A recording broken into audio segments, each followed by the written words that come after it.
Hi, this is Ambie from Board Game Blitz, and when this episode of Token Punch Lunch airs, I'm actually going to be at BGGCon. So today I'm going to talk to you about board game conventions and share with you some convention tips that I do. Board game convention season for this year is pretty much over, but you can always start planning for next year.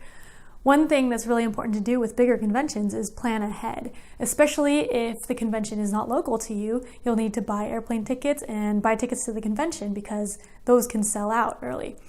So you need to buy airplane tickets, hotel tickets, and convention tickets, and make sure you have all those plans figured out well ahead of time so that you are less stressed when the convention actually happens.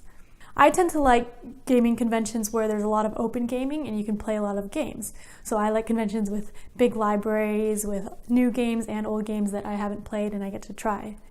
For some people, you might like scheduling your time at the convention. Lots of conventions have scheduled events or games that you can sign up for ahead of time, and then you can fill your calendar with that. I prefer leaving my schedule open and just walking around and finding an open table or finding a game to play when I feel like it. A lot of the open gaming conventions I go to have flags or signs for players wanted, which means you put it up on your table indicating that you want players to come and play your game. So these are really useful for getting people to play a game, and you could meet new people using it.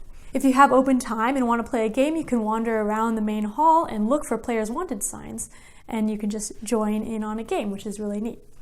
If you're a shyer person like me, you might not be comfortable going up to strangers to play a game. So I always bring my husband along with me to conventions. So if you have a friend that you can bring with you, then you can go with them to play games, and it's easier for you to meet new people if you're with someone else.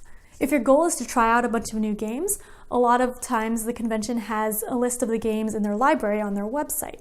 So ahead of time you can check to see what games are in the library and make a list of what games you want to try out.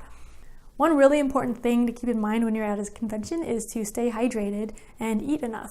If you're playing games all day, you might forget to eat, so make sure you take breaks for eating snacks or eating meals. And I like to bring a water bottle around with me. In fact, I like carrying a backpack around because it can carry some games that I have, any games that I buy at the convention, and my water bottle and some snacks. A lot of convention centers have water refill stations, so you can bring a water bottle and fill it up, and then you can have it with you all the time. There are so many different things to do at conventions, so depending on what your goal is and what you like doing, your convention experience could be completely different from mine. But the main important thing to keep in mind at a convention is to have fun. So whatever you like doing, do that, and make sure you get enough rest so that you can enjoy your awake time at the convention. So are you planning for any board game conventions in the future? And what do you like doing at conventions? Let me know in the comments.